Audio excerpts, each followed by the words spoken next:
जब तख्लीक से खुदा की तरफ से किसी वही की तस्दीक या तरदीद की जा सकती है तो हम ये कहते हैं कि वही काबिल यकीन है। हजरत पौलुस और हजरत मोहम्मद दोनों को इंकशाफात मौसूल हुए जो काबिल यकीन थे, लेकिन दर हकीकत इनमें से सिर्फ एक ही शख्स ने अपने इंकशाफात की जांच की ताकि ये यकीनी बनाया जा सके कि वो हकीकत से मुताबिकत रखते हैं।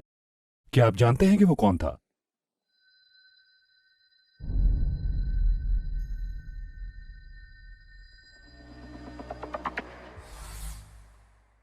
अगरचे हजरत पौलुस को ये इंकशाफात मौसूल हुए कि जो ये बताते हैं कि हजरत ईसा के बारे में क्या मानना है, लेकिन वो ऐन शाहिदीन के पास जाकर इन इंकशाफात को जांचने में कामयाब रहे। कुछ मुसलमान दरअसल इस पर गौर करते हैं, अगर हजरत पौलुस वाकईतन अपने इंकशाफात पर यकीन करते हैं तो वो इनकी जांच क्यों करेगा?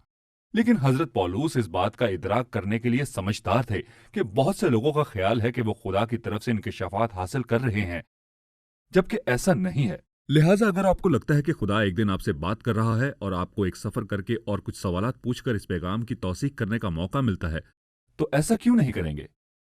अल्लाह ने हजरत मोहम्मद को किताब के लोगों, यहूदियों और ईसाइयों के पास जाकर अपने इंकशाफात की जांच करने की दावत दी ताकि ये यकीनी बनाया जा सके कि उसके इंकशाफात हमारे इंकशाफात के साथ जुड़े हुए हैं।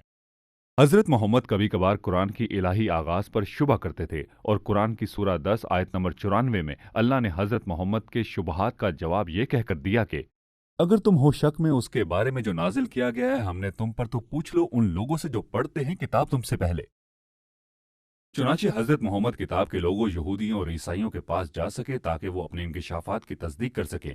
लेकिन अगर हजरत मोहम्मद ने हकीकत में ये काम किया होता तो यहूदियों और ईसाइयों ने उसे बताया होता कि उसके इंकशाफात बुनियादी तौर पर तौरात और इंजील से मुतसादिम हैं।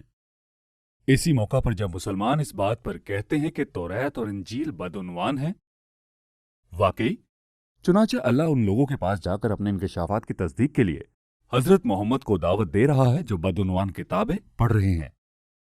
इस्लाम तभी से बदउनवान किताबों से मुंसलिक हो सकता था जब इस्लाम खुद बदउनवान होता। शुक्रिया मेरे मुसलमान दोस्तों का जिन्होंने फिर से इसरार किया कि आपका मजहब खुदा के सच्चे पैगाम की नफी है, लेकिन मैं आपसे इत्तेफाक नहीं करता।